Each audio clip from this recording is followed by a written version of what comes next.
Now that it's been a few months since the fight between Gojo vs Sukuna has ended, the King of Curses has proved himself to be the strongest character in Jujutsu Kaisen. However, since this was Sukuna and Megumi's body, a lot of people have been saying that if it wasn't for Megumi, Sukuna would have lost. And with me today, I brought none other than the man himself, Kaiyobreeze. So do you want to introduce yourself? Yo, I am now a massive Yuta fan, the biggest one ever, so thanks for having me on. No problem, no problem. Today we're going to be talking about what would happen if Gojo and Heian Era Sukuna fought. And yeah, let's just get straight to it. So the first thing that I want to mention is that this fight would be completely different to the one we actually got in the manga. There are so many differences between Heian Sukuna and the one we saw fight Gojo. Sukuna is like physically just way bigger than him. He has 4 arms, he has 2 mouths, so he can use them for extra chance. He's just overall physically stronger, and he has like multiple weapons. Since we don't actually know what all of his weapons do, we're not going to be talking about them too much, but it is something to take into account. Even though this Sukuna should technically be stronger, in this case, he wouldn't have the extra information he had on Gojo. So like in the Urgi timeline, he had Megumi's memories, so he knew about Unlimited Void's short hits, he knew about Gojo's fighting style, and he basically had enough time to plan for it. So Heian Sukuna wouldn't actually have that. Imagine Gojo just spawned into the Heian era, and then yeah, they just fight it out. So without further ado, to get into the actual fight itself, one of, if not the most important thing we have to talk about is the domains. In their original fight in the manga, half of it was just Gojo and Sukuna fighting within the domains. So yeah, I don't think anyone's surprised, this is probably the biggest part of the fight. And I'm not gonna lie, it is pretty contentious on how Gojo and Sukuna's domain clash would go. So I'm gonna hand it over to Kaio to explain.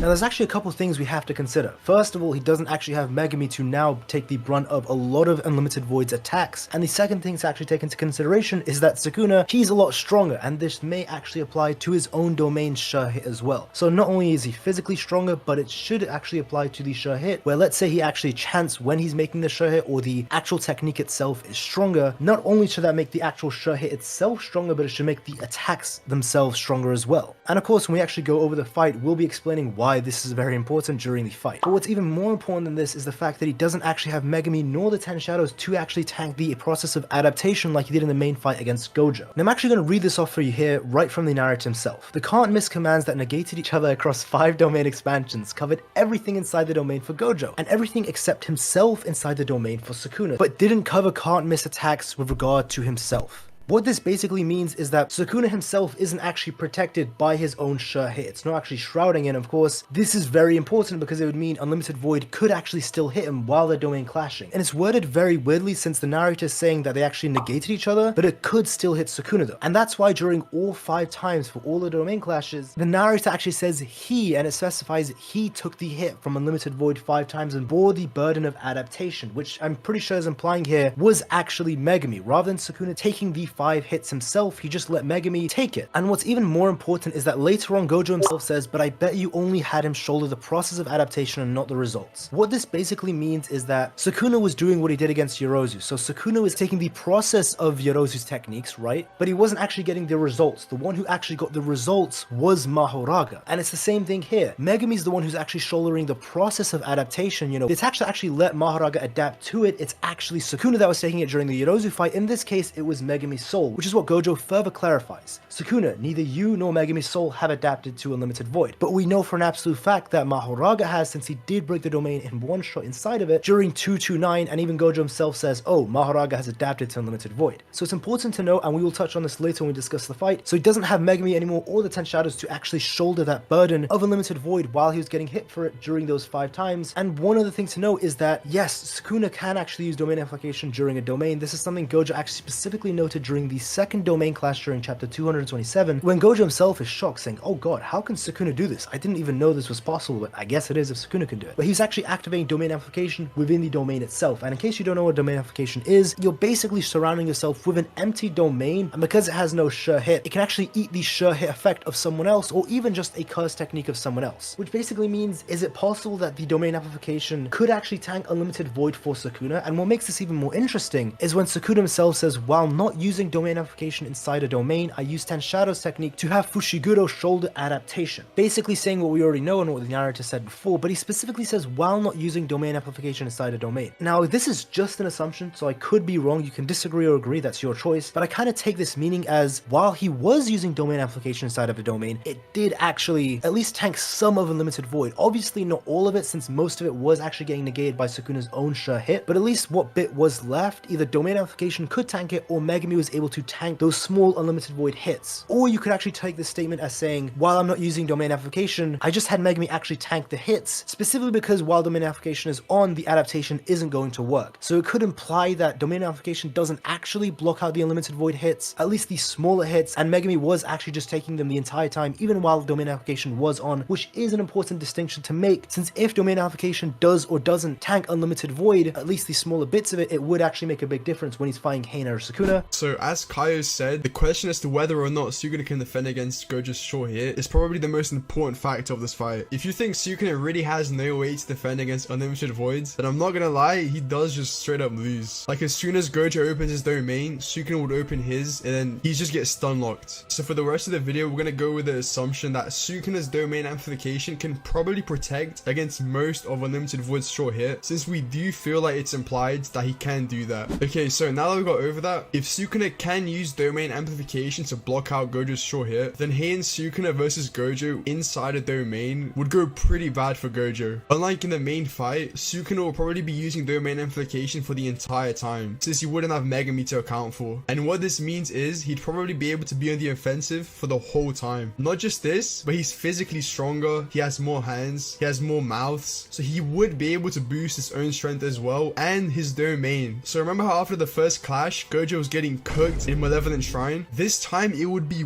way worse. This guy will be fighting an amped Sukuna and an amped Malevolent Shrine, so chances are it'd probably take more time for him to break out of it, which would overall mean he'd have to RCT way more. And as Sukuna himself states, during that portion of the fight, Gojo had to use RCT the whole time. And while we did see Gojo was still able to hold his own against Sukuna within the domain, if we throw in a much stronger Sukuna while Gojo's taking much stronger slashes, he'd have a really hard time. I do think it's more likely than not that he does survive the first clash, but compared to their original fight, he definitely take much more damage. Like, I haven't even mentioned this fully, but if you guys remember with the Kashimo fight, Sukuna should be able to just grab a hold of Gojo's arms and then use his other hand to just beat the shit out of him. You might be saying like, oh well, Gojo is much faster than Kashimo, so he wouldn't get caught, but we did see in chapter 227 where Sukuna Megumi's body is fast enough to just grab a hold of Gojo. So yeah, Heian Sukuna should be able to do a very similar thing. And then lastly, since Sukuna isn't using Megumi's adaptation, he should also be able to use his shrine techniques. So that includes Fire Arrow and all the other stuff we haven't seen yet, which again just makes it much worse for Gojo. So that's the first clash. If Gojo does make it out of the first clash, which he would probably survive, but he'd take a lot more damage, the second clash would also go pretty bad. For the second clash in the original fight, Sukuna was able to break Gojo's domain by essentially touching him and then turning off his short hit, but the only reason he did do that was because he had Megumi's memories. So in this case, it wouldn't go like that, and it'd probably go more similar to the third and fourth clashes, where Gojo and Sukuna just battle it out until their domains collapse simultaneously. And the bad thing about this is that in this scenario, it is very likely that Gojo just wouldn't be able to land those critical hits that he did in Sukuna in the original fight. So since Sukuna's domain should be stronger because of his chance and extra signs, that means a limited void wouldn't be able to hold out for as long as it originally did. So basically Gojo would have a smaller time frame to do sufficient damage to Sukuna to collapse his domain, and also he'd be fighting a much stronger Sukuna, so he'd have less time against a stronger opponent. But even if we do give him the benefit of the doubt that he does manage to damage Sukuna enough, then he still probably wouldn't be able to hit unlimited voids, since the only reason he did so against Sukuna and Megumi's body was because Sukuna wasn't able to heal the damage in time. And if we're talking about stronger Sukuna, then yeah, he wouldn't take the damage in the first place. To be honest, it's just looking extremely grim for Gojo for so many reasons like we just discussed before. Because Sukuna is stronger and his sure hit may actually be stronger, and of course he himself is stronger because now he has more arms, he can chant, he can actually increase his attack power. It's just going to end poorly for Gojo because he just cannot last as long as he could before, because Sukuna can actually now outlast him for those 3 minutes. And of course, if his sure hit is actually stronger because now he can chant and imbue his domain with a stronger curse technique, then Gojo is pretty much screwed, because obviously the sure hit inside of the domain may actually be more powerful. So before they would actually just cancel out, maybe now Sukuna's may be stronger, but that is a stretch. And even if that's not the case, at least it may actually mean that Cleave and Dismantle would actually break Gojo's domain barrier outer shell on the outside faster than before, whereas it actually took 3 minutes before, it may be fast if the sure hit's stronger. Now what makes this even worse is domain amplification. Now earlier on we did say it's only a possibility on if domain amplification fully neutralizes a domain expansion sure hit, and it seems like that probably is true. We're actually doing more research into it, and in chapter 171 it specifically says that a domain amplification does neutralize a sure hit, and it was also said in a databook and also by Lightning, who's a very famous and reliable translator. Their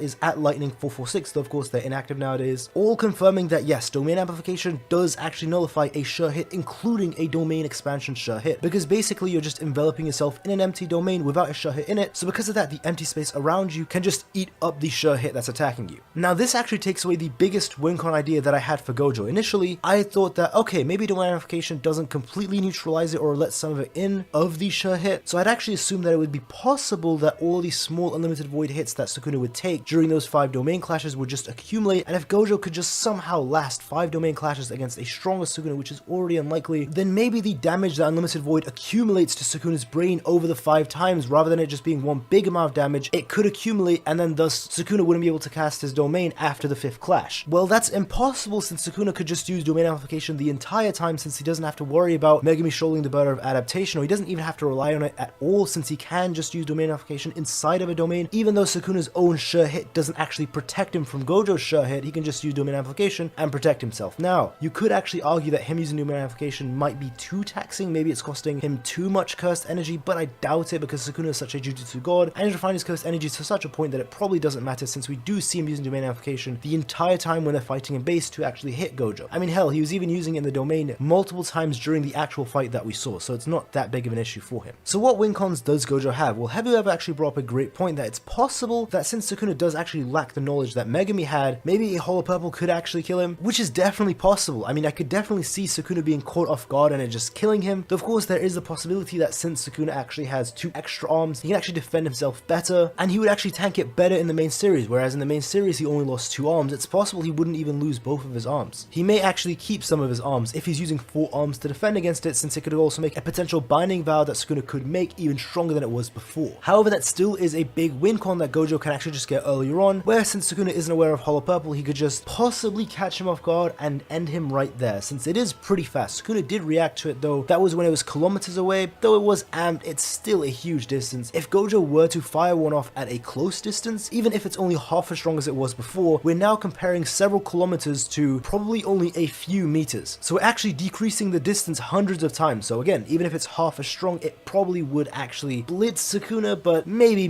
not, it's hard to tell. That's actually up for you to decide if it would. Another win con that I'm just gonna give Gojo, because I need to give him some win cons, I can't just glaze Sukuna. It's possible that Heian Sukuna is actually a lot weaker than current Sukuna, and this is for 2 reasons. The first reason is very obvious, right? The bath. Potentially it's making him stronger. I've seen a lot of people argue this. I don't necessarily agree with this. I just think the bath was actually there just to soak Sukuna and Megumi's body into more evil, and thus making his connection to the body stronger, and more importantly actually sinking Megumi deeper into the shadow so he has more control over it. Though it is still a possibility that it made him stronger, but that's for you to decide. Another thing is the fact that it's said that each Sukuna finger is growing stronger with time. As the 1,000 years have passed, they're all getting stronger. Now, a lot of people actually take this to mean that, oh, Sukuna is actually way stronger than he was in the Heian Era because he's had 1,000 years to grow his power. The way I actually interpret this statement is that when they're saying Sukuna's gaining power as time goes on, I actually just take it as Sukuna's regaining his old power, not new power. It's not like each finger is just growing stronger with time. It's just getting all the power that he originally had back in the Heian Era. Now, that's just an assumption on my part. If you agree or disagree with that, that's your choice, you know, whichever option you believe. But it does actually matter, since if you do believe that the current Sukuna is way stronger just for that reason, since he's gained power the past 1,000 years, then Heian Sukuna should actually be weaker, so it might actually balance out. So yes, Sukuna is stronger because he has 4 arms, an extra mouth so he can chant and do Jujutsu signs to make his technique stronger, but then Sukuna himself is actually weaker because he hasn't had 1,000 years to gain power. Again, I don't agree with that at all. I just think he's regaining his old power, but whichever one you believe, that's your choice. Another big issue is the fact that Sukuna does actually have both of his weapons, the Vajra, or for some reason it's actually called the Kamutoki in the actual story itself. I don't know why Gege just didn't outright call it the Vajra, maybe to avoid some complications there. And of course he has the Trishula, one of Shiva's weapons, which is insanely powerful, and we don't actually know what it does, but if it's anywhere near as strong as the Vajra, oh boy, it is going to be extremely powerful. Now, why would these matter? Well, it's important because 1, Sukuna has 2 arms, so it wouldn't actually take up any space when he's actually fighting, and of course the second reason being when Gojo and Sukuna actually are clashing in their domains and Sukuna actually breaks Gojo's domain, Gojo wouldn't actually have his limitless, at least for a short while, until he heals his brain with reverse curse technique, and during those periods Sukuna could actually use his curse tools on Gojo, with Gojo having no way to defend himself. See, the thing is, I actually do think Gojo stands a great chance if it's just them in base, because yes, Sukuna may be a lot stronger, he still really has no way to actually deal with Limitless. Yes, he has domain amplification, but it's just not enough to actually beat Gojo in base. And what's even more important is it doesn't look like Shrine has anything that can bypass Limitless. That's just an assumption on my part. I really can't be sure for certain until we see all of what Shrine has, but for that reason, I do think if they do fight in base, Gojo would just last long enough and he would actually just beat Sukuna even if Sukuna is stronger. Because unlike Sukuna, Gojo can fight literally infinitely because he has the 6 eyes. It doesn't matter how refined Sukuna is, eventually there would come a point where he just runs out, or Gojo would probably just kill him after a point, since not only does he not have to worry about the wheel actually adapting to his attack, so he doesn't have to fight desperately, but of course it's going to be insanely difficult for Sukuna to even kill him in the first place, and Gojo can just fight much more at his own pace. The issue comes with the domain clashes. It's just tough to actually imagine a world where Gojo can actually win enough domain clashes to push Sukuna to that point, but to be honest, those are some of the only win cons that I can actually think of for Gojo. They're still pretty good win cons, but more times than not, I do think Sukuna in his Heian form would actually win this, but it's not impossible for Gojo to win. If you think these win cons are actually enough for Gojo to win, that's completely fine, but if you think not, and if you think Heian Sukuna would actually be able to deal with it, that's completely fine too. We are making quite a lot of assumptions here, and whichever assumptions you actually believe would actually dictate on who you actually think would win in the end. Like I said before, personally, I think Heian Sukuna is more likely to win this, but Gojo does still have a chance, but he would have to play it very risky with the Hollow Purple and try to do enough damage to Sukuna to just briefly hit him with the Unlimited Void. Even if it's less than 10 seconds, it should be enough to just beat him, because even if Gojo's brain had taken enough damage that he can't cast Domain Expansion again, base to base, Gojo should be able to win that. But probably if Sukuna actually gets stun locked inside of Unlimited Void, he actually just dies because he doesn't have Mahoraga to save him. But again, that's if Gojo could actually push him to that point. If you think he can, that's completely up to you on if you think it's even possible or not. So yeah, as Kaio said, this fight is super contentious. Gojo's main win cons are landing Unlimited Voids or accumulating enough damage to where Sukuna can't use Malevolent Shrine. So if you think Sukuna can't defend against Gojo's short hits, then yeah, he does win. But me and Kaio do think it's more likely that Sukuna can probably defend against it, which would mean most of the fight would be within the domains. And yeah, as we said, Sukuna would probably have the advantage. It goes similar to how the first fight went, where after the 5th clash, Gojo can no longer expand his domain. And this is giving Gojo the benefit of the doubt, right? We're saying he'd be able to survive this amped Malevolent Shrine while having to fight off an amped Sukuna with his true curse technique. But yeah, even if he does manage to survive, he probably wouldn't have killed Sukuna by the 5th clash, which means Sukuna opens his domain and yeah, it's GG's. But yeah, that's the video. If you guys disagree with us and think Gojo does win, that's completely fine. Like, the way Gege wrote the original fight makes it super contentious as to who would actually win between Gojo and Heian Sukuna. And there are also scenarios that me and Kaio didn't look at. So for instance, since in this case Gojo would be getting pressed more earlier, there is a big possibility that he'd be able to land a Black Flash earlier. And if Gojo does get amped by Black Flashes, then even Heian Sukuna would have a hard time, and it would just completely change the course of the fight. But yeah, at the end of the day, that is just a hypothetical. If you've enjoyed the video,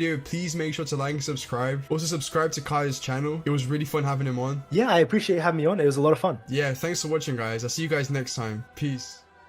Before you kick off the video, if you're looking for some high quality anime merch and just overall accessories that are also very affordable, then please make sure to check out Anime Express. The link will be in the description, and if you want to support me as well, please don't forget to use my code HEAVYOR10 for a 10% discount, as that would really help a ton. Other than that though, I'm out.